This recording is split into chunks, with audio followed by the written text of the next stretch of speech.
Hello and welcome to the Motherhood Village podcast. I am on with a very special guest. I have Mrs. Lauren Klein, who is an estate planning attorney. She's an entrepreneur, she's a wife, and she's a mom who overcame adversity and transformed her life. In 2020, amid the COVID-19 pandemic, she dove into life coaching podcasts, self-help books, therapy, and meditation, sparking a remarkable career upturn, among all else, that resulted in an offer from one of the top law firms in the country. She started her own law firm, Flourish Law Group, where she helps families protect their assets and legacy. Now, I'm sure so much has transpired from the pandemic to now, which I would love to tap into, but I know we're on time here or making sure we hit all the elements. But before we dive into the conversation, I want to ask you your favorite book or one that you would like to recommend that you think, yeah, that a mom listening to would like. And it could be for as a business owner, self-development, any book you'd like to share. So I thought a lot about this question. I read a lot and I love so many books, but I think one of the books that always pops into my mind, just in general, is Rich Dad Poor Dad. And I know it's a little controversial, but in my opinion, reading it is just a really great way to kind of reset your mind and the way that you think about money and the way that you think about business and real estate. And so it's great for anyone to dive into, even if you're not a business owner, just to Yeah. kind of straighten up the way that you're thinking about money. Money is one of my favorite topics in the world, and I think Yeah. it's important for all of us to focus on. I think that's a good book. Do you know they have a game for kids to play? I have heard that, and I have not bought it yet for my boys, but when they get maybe a little bit older, I'm definitely going to get it.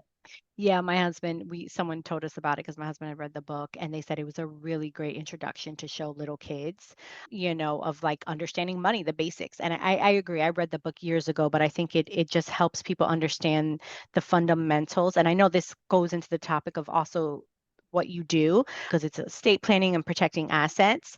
But I think it is a great foundational book because to even understand assets, you have to understand how money works, right? And what you have. So great recommendation. Okay, let's take it high level. So, very quickly, because I want people to understand your mindset of going from, being recruited for the top law firms in the country and having this one goal, I would assume from other lawyers I've talked to, of maybe being partner one day, or maybe even if you had the opportunity for that, to then shifting and going out on your own. Maybe share a quick kind of context into why that was important. When I started practicing law in 2013, I always kind of assumed maybe I would start my own business at some point, whether a law firm or something else. As I went through, my early years as an attorney, I joined, like you'd mentioned, one of the largest law firms in the country. So I kind of got to like the top echelon of when you leave law school, where attorneys are usually trying to get to, big law. And I learned a lot. It was amazing. I worked with the wealthiest families in the US and outside.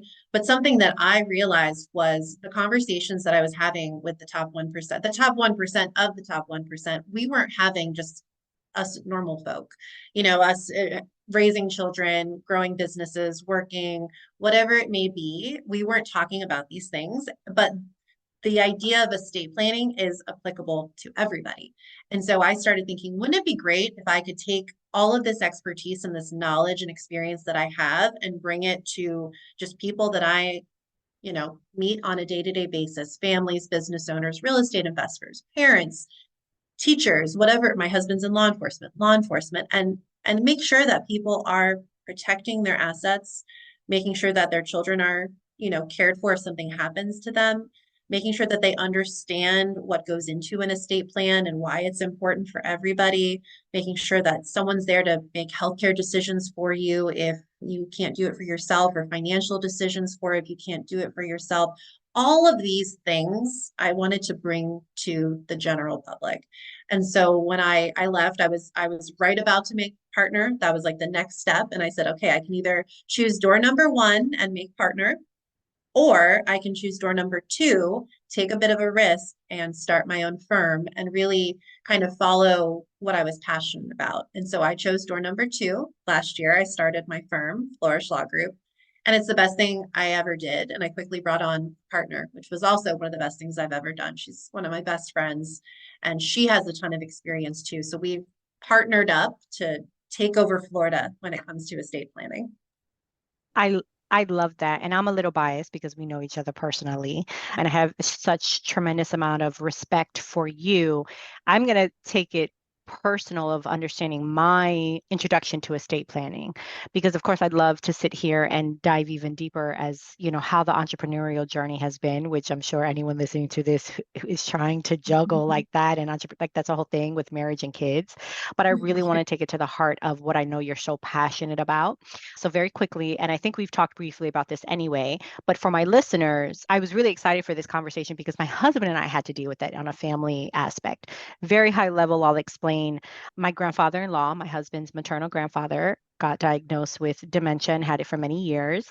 And they did have, thank God, long term care, but they expected the grandmother to pass away first. So, that was one thing because she was, by all accounts, the sicker, like the unhealthier one physically, Right, where the right. grandfather, he was strong as an ox, and the doctor was like, he could live another 50 years. It's just his mind, right? So we had two different elements. Fast Mhm. forward, and grandmother passes away. So now the grandfather's alive. But like I said, he's healthy, but just his mind. But up until that point, they had never done an estate planning. They had never done anything. So once he passed, oh man, it went into probate and just the process. And this was kind of around, it was, yeah, through the COVID and after. So we knew it was going to even take longer. So it was this whole big thing. So I've personally dealt with it, and I will try and spread this message for as long as I can of the importance of estate planning. But my question to you is, maybe explain to people at the most basic level of what an estate plan is, why it's important, because I think when people hear it, there's so many misconceptions. So maybe that be two part. Number one, break it down of what it is. And number two, what are some misconceptions people may have when they hear that scary, two words of estate planning? Yeah, these questions are so good and so important because there are so many misconceptions out there.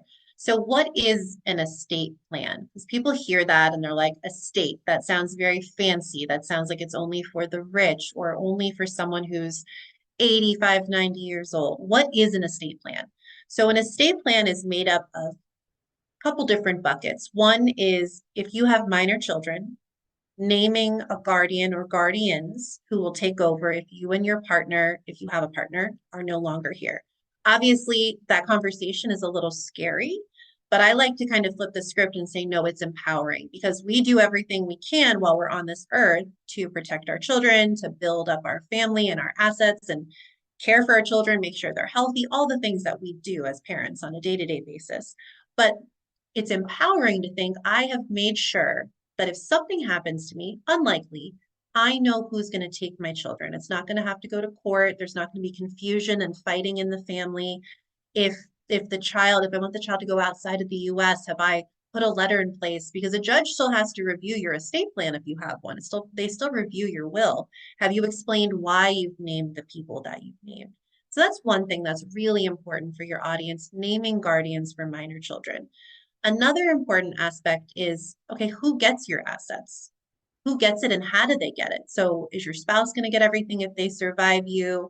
Then what? What if you have minor kids? Minor children can inherit. So how are we going to make sure that they get the assets? Are we creating an entity known as a revocable living trust, which is really just kind of like a backpack that you can put assets into and they're protected for your kids? At a very simple level, that's what a trust really is and what it does. And making sure that, let's say you get this trust in place, making sure that you say, when do children get access to the funds? Do they get access at a certain age or on certain life events, maybe starting a business or college or getting married? We want our children to be productive members of society. So even though, let's say we have a life insurance policy and they get a couple $1 million, it's not unheard of, for those of us who are normal families. Do you want an 18, 19-year-old to receive $2 million? They're going to blow it. I definitely would have, and they're probably not going to be as motivated and focused. So that's a part of estate planning. When are people going to get it? How are they going to get it? And how do we want to protect themselves, from themselves? And then another aspect of estate planning is avoiding probate. So you gave an example that's really heart-wrenching because what happens with married couples often is they say, well, when the first spouse passes, the surviving spouse will do the planning because then that's when we're really going to need it. But if someone is incapacitated, if they have dementia, memory loss, whatever it is, they can't do estate planning typically because they don't have capacity. So making sure that you're avoiding probate on assets, that can be done in many different ways. Making sure even that you have beneficiary designations on your bank accounts is a really simple way to do that. Making sure that you have assets that are put into trust, and a good estate planning attorney will help you decide what assets should go into that backpack or not.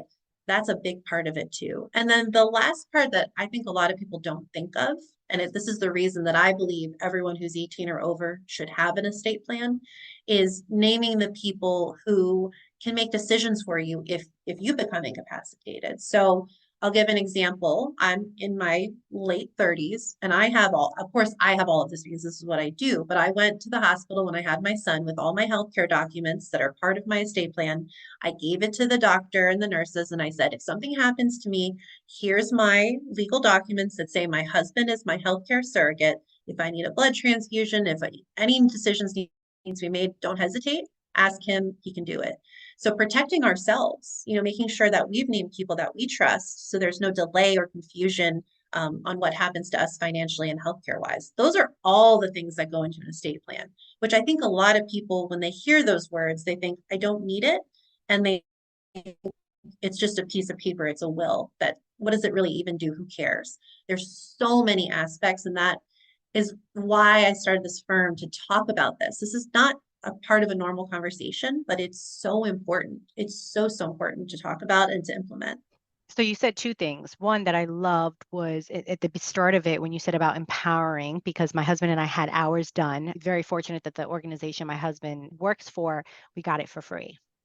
Oh, It that's was included. amazing. Yes. That's I mean, this amazing. was years ago. This was like when my son was first born, and my husband was like, listen, we saw what happened with my grandfather. We can't mess Mhm. around. Like, we need to do this. And in my mind, I thought, oh, well, we do have assets, right? We have homes. So this certain things. But you said something about the empowering aspect, because when we were going through it, and the gentleman who helped us was like, well, what if you die? And what if this? And there was like these really like very I forget the word that you use, but almost like cringe kind of questions, like what do we Yeah, do?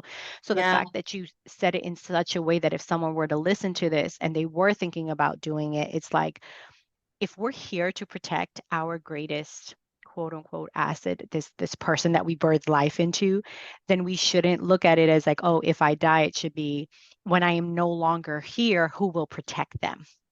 It's the yeah. same concept as if we're taking about a school or anything else. So I loved that. And I have a question that'll tie all of this together too with, can you also explain the difference? Because you also mentioned will.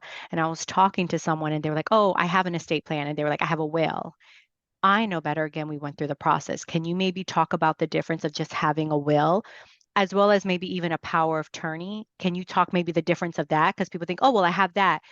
Maybe talk high level of how they're all kind of related and go under the estate planning, because that's correct, right? Yeah. They do, from what I Yeah. know. Oh, Okay. oh, yes, Yeah, so yes, yes, talk yes. about all of that and why that could help for someone who maybe has a college student. And maybe I'll ask you that question after, because someone had mentioned that when their child went to college, they did like a power of attorney, and I thought that was genius. So maybe kind of talk about like the will, the power of attorney, and how that all fits. Yeah, no, you're spot on. The question is spot on. And we have these conversations every single day. We're on, consultations, we call it our legacy planning session all day. And these are the exact questions that pop up because people don't know. Why would you know? Even when we work with our clients who are attorneys, if this isn't their expertise, they're asking the same things. So, okay. The power of attorney is a document that says if I'm alive, but incapacitated, here are the people that can make financial decisions on my behalf. But when I die, that power of attorney is no longer valid. It does not mean anything. It's just a piece of paper. So a lot of the times people say, well, I'm power of attorney for my mom. She died. They'll go to the bank. The bank says, sorry, that doesn't mean anything anymore. That was helpful when she was alive, but now it's not helpful. So it's important to have because we want people to make financial decisions on our behalf, but it's only valid during life. A will is an important aspect of an estate plan, but it doesn't usually do the whole homework. And that's sitting down with an estate planning attorney who can help you decide what makes the most sense is important. So what a will does is it says, here's the person who is my personal representative. Some states call it executor. This is the person who will administer my estate. So I die, file my final income tax return, pay individual debts. If there has to be a probate, they're the ones who have to go hire the attorney who's going to then, who's usually in Florida, you have to hire an attorney when there's a probate, meaning your assets have to go before a judge and the judge has to decide and all of that. And if you don't have an estate plan, there still will be a probate typically. And then Florida law dictates what happens to your assets, which is even scarier. And the will can also say who gets what, but it's not a probate avoidance mechanism. So it's in some instances, it can be sufficient if we just have beneficiary designations saying, here's who gets my assets on bank accounts. It can be, but oftentimes it's not going to do the whole homework, especially when we have minor children, because usually the will just is going to give everything outright and it's not going to take into account various other contingencies like only, giving money when they go to college or only at a certain age. It can, but you're not avoiding probate. So it's kind of like it's part of it, but it's not everything. That's what a will does. Another important aspect for a will is you name your guardian for your minor children within the will. So anyone who has minor children, if you have $0 in assets, you need to at least name guardians for your children. Now, the trust, and this is where things always get a little murky, and this is what I try to clarify as much as I can. A trust, you will have a will when you have a trust. It's called a pour over will. I'll explain why in a minute. But for most of our clients with minor kids, we're setting up trusts. So the trust says, I create the trust. I'm the grantor. I manage the trust, so I'm the trustee. And during life, typically, I'm my own beneficiary. But what the trust does, it says, okay, I pass away. Let's say my husband survives me. I have the option to give him everything outright or keep things in that trust for him. And there's many reasons you would do one versus the other. Schedule a call because we will run over our time for sure, because there's so many things. But after he passes in my estate plan personally, everything stays in trust for my children. What does that actually mean? So I have little kids, 3 and 1.5 years old. I don't know who they're going to be yet. I don't know if they're going to be good with money. I don't know what they're going to do with their lives. I don't know if they're going to have really, poor decision making when it comes to picking a partner in their life. I have no idea. They're babies, right? No clue. I just know what they want for lunch and like what games we're going to play when I go home later. So I have my assets staying in trust for them. So that just means that they're going to stay in that backpack. My children can benefit. So if I'm gone and my husband's gone, we've named people who will manage the money for them, the trustee, the ones who will distribute the money out to the guardian who's on a day-to-day basis raising my children. The trustee and the guardian can be the same person. They don't have to be, can be different people. But those assets are going to stay in that trust and be protected. They're going to stay in trust for the child's benefit. I may change that down the road. Maybe as I get to know who my children will be, I'll say, okay, at 25, 1/3 goes out to them, and 30, 1/3, and 35. Maybe not, because when it stays in trust, it's for their benefit, it's held on their behalf. So if they get divorced and the ex-spouse tries to get their assets, that those assets are protected. Not 100%. There's always little, exceptions, but they're very, very protected from a divorce. If one of my children gets into a car accident and is found at fault, because those assets are in trust, they're protected from creditors. Again, not 100%, but much more likely creditors won't be able to attach to those assets. And if my child has special needs, the trust has language in there to, make sure that government benefits are not disrupted. And then it says, I know it's kind of like, it's hard to explain because there's so many moving parts. Then it says, if my children turn age 25, they can manage the money themselves. They can be their own trustee. They can distribute to themselves, but they still don't own that money. So it has all those other protections associated with it. I'll pause now because I know that was a lot. Yeah, no, and I think you did a beautiful job explaining it and what to even I think to kind of summarize and say, I think it boils down to hiring the right people to help you navigate this, because you said it even yourself that you've had people go to a bank and say, but I have a power of attorney. And they're like, yeah, but this is not valid now. Where if someone would have, that shame on that lawyer or attorney, because they should have said, hey, when they pass, you might want to get this to get this, because it sounds like you need one, but not the other. And when you're alive, you need this. And when you're dead, and hence the estate plan to kind of cover it all. I love how so I think it boils down to making sure you choose the right people to handle this for you because it is a lot, and making sure that they do know the laws of the state that which you live in. And then I'm sure there's even a whole thing of like there's divorce and not, and what if. I mean, that was one of the things the guy said. He was like, listen, you and your husband are good now, but what if, this, and who's gonna. I'm like, geez, there's so many things. But you're right, Yeah. that is life. We don't know who our children are going to be or what that's like.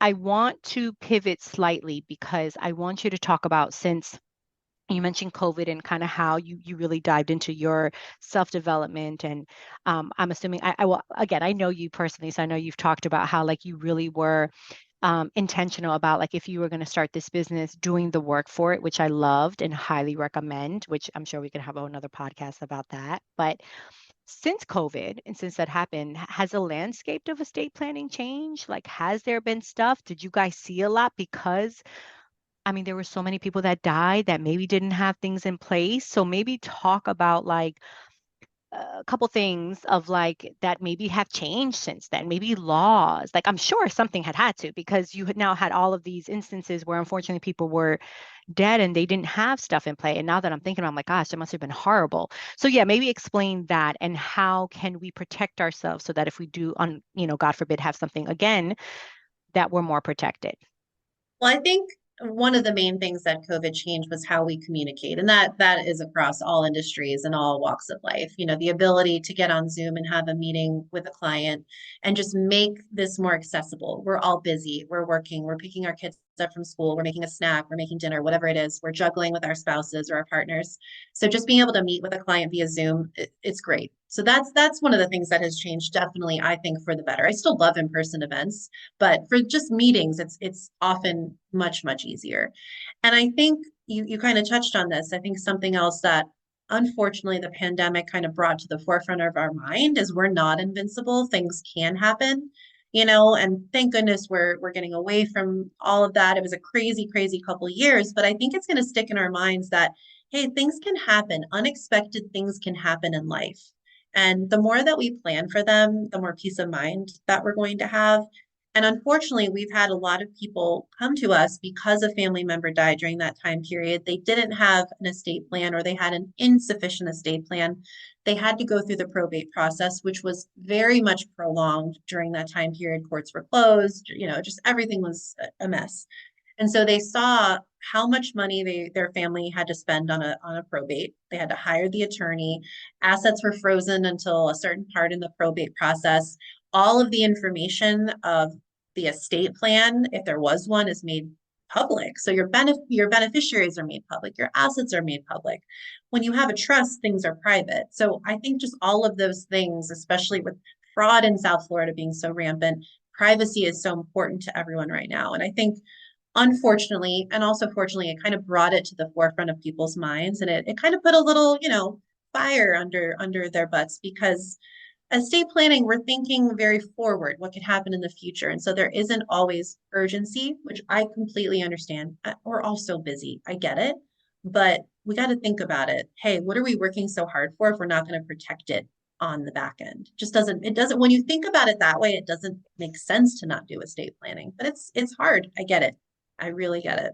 And actually, it's a perfect segue into my next question of, let's say there's a mom listening to this. She's a single mom and she's like, yeah, okay, like what does this cost? I can't afford it. If there's something that you had to say, well, then listen, honey, if there's one thing I need you to do today, other than possibly booking a consultation with you to talk, but aside from that, that they can do like something like, listen, if you take anything from today, do this, what would that be?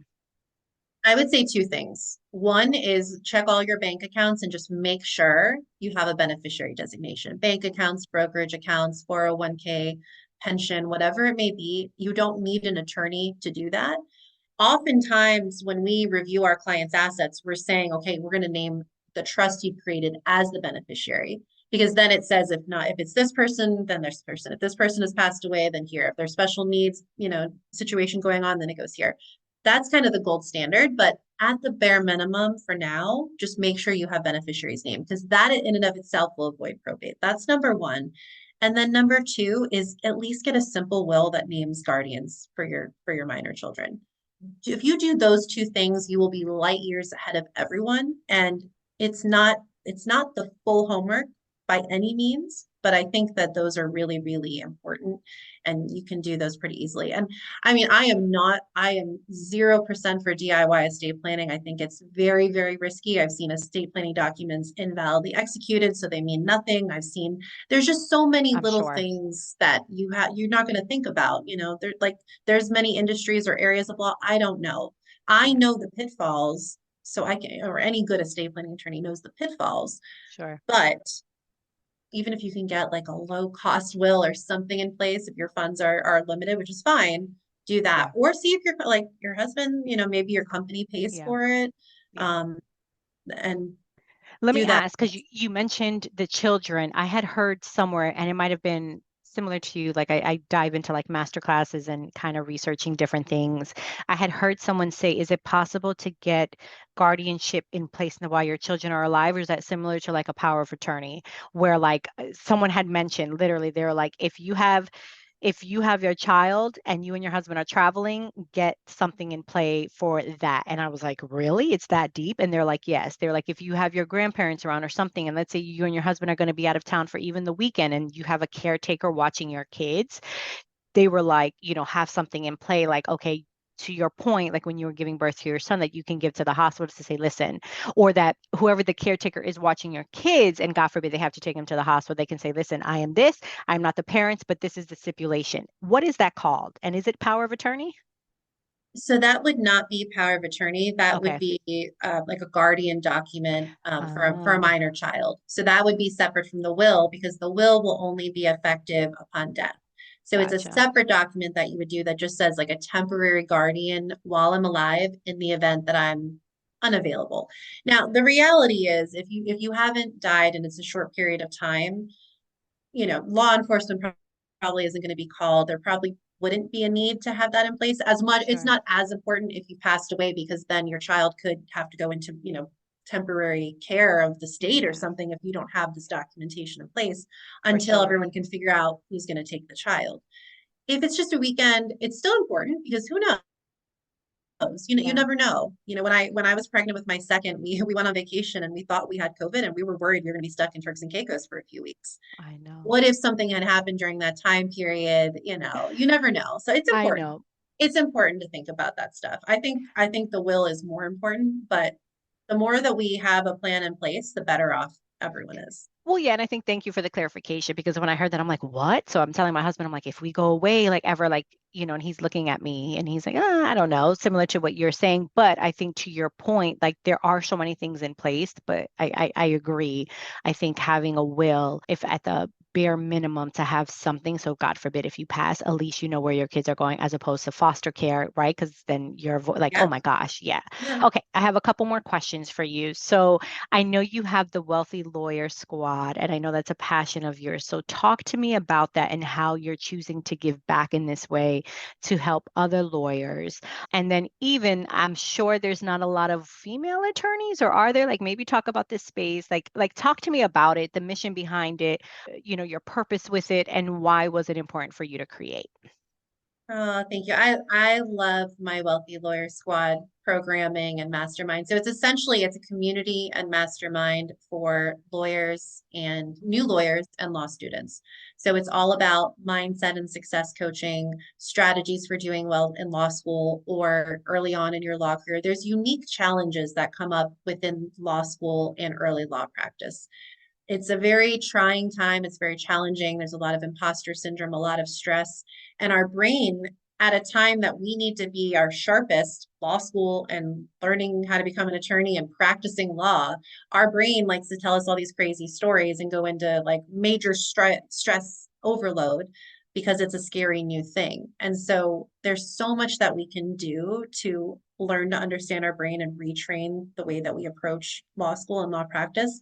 So that's a big part of what I do. And then also just a community for all law students and lawyers. But I also just have a very, very special place in my heart as being myself a female attorney. So the stats when people go into law school, it's about 50-50, give or take each year, 50% men, 50% women, and then of course a percentage of, non-binary and all of that. But when you go through the practice of law and you see these firms, especially these big law firms and people who are becoming partner, it's significantly more men than women. And this has been an ongoing problem. And you'll look at the stats from like 1992 to now, and it's barely changed. It's insane. And this happens in other industries as well. I know finance and other industries, there's similar issues. And so a lot of what I do is talking about, okay, how can we design, and it's similar to estate planning. Where are we going? What goals are we trying to accomplish? And what steps do we need to take? Kind of reverse engineering our thoughts and our actions to get to where we want to go. That's really a big part of what I do with the Wealthy Lawyer Squad. I love it. I remember when you were telling me about it, and I was like, oh my God, this is genius because it's really a way for you to give back. And to your point, like, I am sure that must have been, for lack of a better word, like a shit show of trying to navigate. And you probably in hindsight and going through it, like, hello, I wish I would have had this, or mentors on this level to help and say, listen, this is what will help. This is what I did. Maybe don't make the same mistakes I do, expensive Yeah. mistakes, all the things. So I think it's amazing. Okay. So your mom, you're an entrepreneur. I know money is your thing, right? The Airbnb is like you badass girl.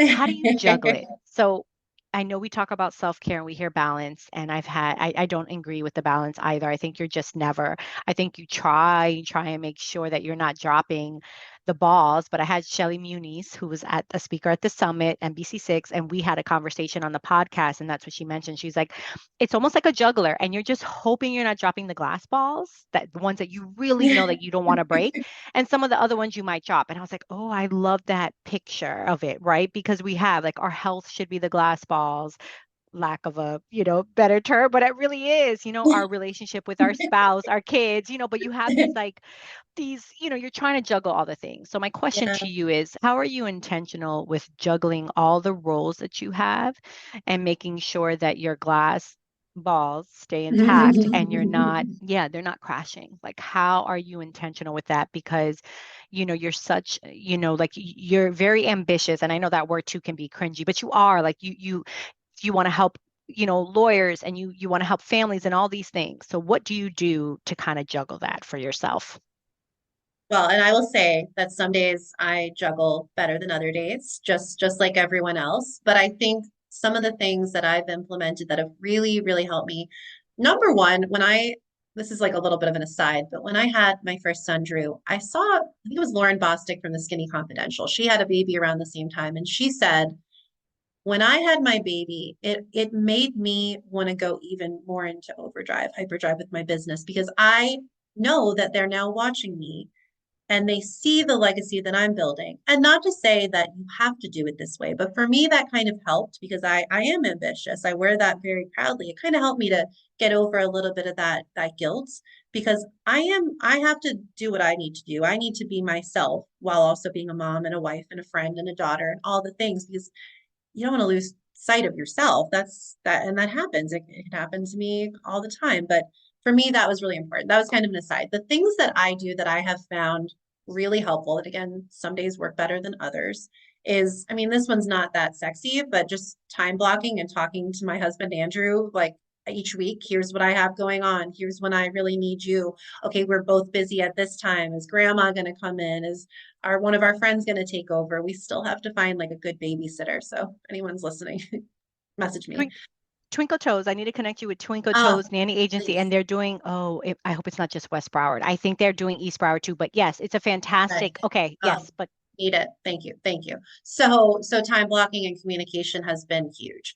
I think also finding what you care about and what you're passionate about, and then knowing what you're good at and achieving that goal and that passion and getting into like a flow state of what you do that really helps. Like I don't love everything about what I do. Like there are aspects of running an estate planning law firm and running a mentorship and coaching program for law students. There's aspects I don't love, like admin things. So I really try to delegate the things that are not what I'm good at and what I don't love. So it feels lighter and more fun. And I can really get a lot done in the time that I have.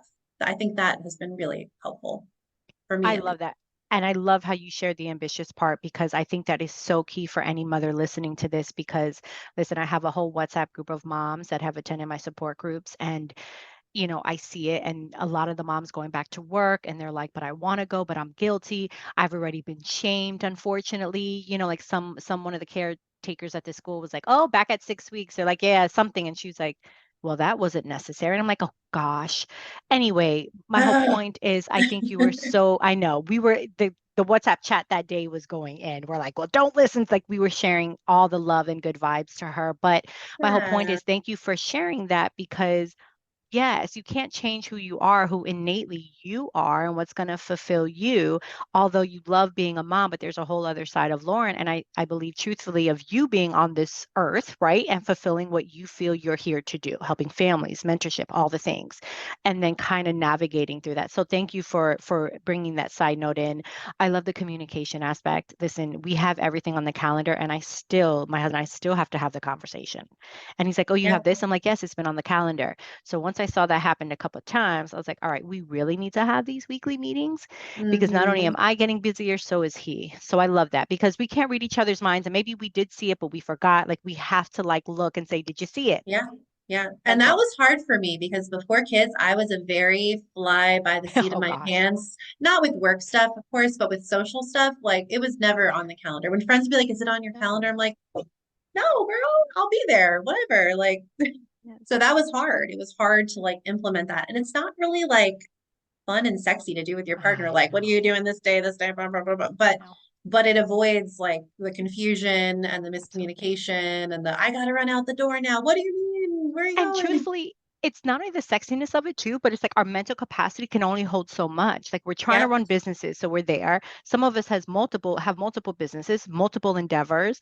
Our husbands have their things. If you have, a partner with you, so we just can't remember the things. Like even as right. much as I want to try, I'm like, no, I don't. So yeah, and I love that. So thank you for sharing some really like basic things that can make a difference.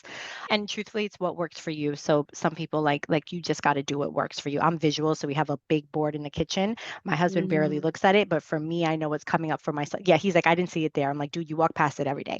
But for me, I make the lunches and do all this stuff. I have a what is my son eating for school for the week? What do I need to get? What's coming up for school stuff? Like I needed a visual there as well. Okay, Yeah. how can people connect with you? How can people find you? Yeah, share all the things where they can connect. Yeah. So my main like hub is my Instagram. So it's at lawyer Lauren Klein. That's like my main spot. And then it connects to all my businesses on social media. For my firm, it's at Flourish Law Group on Instagram or flourishlawgroup.com. Our website is very cute, I must say. We were like, we don't want it to be boring. And so there's a webinar on there if people want to check it out at any point in time or connect with us. And then for any law students or new lawyers who are listening, it's laurenalexisklein.com is my coaching website. Love We it. also have a webinar coming up on February 22nd, Estate Planning Secrets for the New Year at noon. It's free. We offer discounts for attendees on if they decide to work with us, but really Perfect. it's just a way for us to kind of if you have questions on what we talked about today, which I'm assuming you do because we talked about a lot in a short period Yeah, of time, this is kind of it's like our consult, but for everyone. And so it's really I love it. educational and helpful. I shared it with my mamas. I think someone already registered. I had two or three people. Actually, I had someone that wants to connect with you. So, yes, the power of connection is real. Amazing. I think it's important to kind of give back that way because some people I think get a little scared and this is a great way to like have the introduction. Okay, my favorite part, my final thoughts. I had a woman, I asked her that. She was like, "Final thoughts? Didn't I just give you like 45 minutes?" But I'm like, "Yes, but it's if you can sum this up and if again, the takeaways, like if you're like, "Look, honey, this. What are your kind of final thoughts to the podcast community out there?" My final thoughts are when we're talking about estate planning, I think we should think about it in really for our children. We're trying to make sure that our children have financial literacy, that they become productive members of society, that they are healthy not only with their health, which is most important, but that they're healthy with money by sitting down with an estate planning attorney, getting a plan in place, getting a financial advisor who can coordinate with your estate planning attorney, having like a team, even if you don't feel like you're ready, a team that you can grow with, I think, in my opinion, sends such a wonderful example to our kids that money is not scary, money is empowering, and the way that we interact with our money impacts how we do financially in life. And so I think estate planning, among many other things, investing, starting businesses, getting a good job, whatever it may be, it all kind of ties into that money mindset. And for me, that is huge for the next generation to I be love it. smart with money. I just made a note because I want to, yes, you sparked something in me. So I grabbed my notepad. But yeah, I agree. I think those are great words to part with. So thank you so much, Lauren, for an awesome, informative conversation. All of the stuff will be in the show notes, links, and all the things. And yeah, thank you and continued blessings to you for love and light and all you do. Thank you. Thank you. Back at you, Nicole. Thanks for having me on. This was really fun.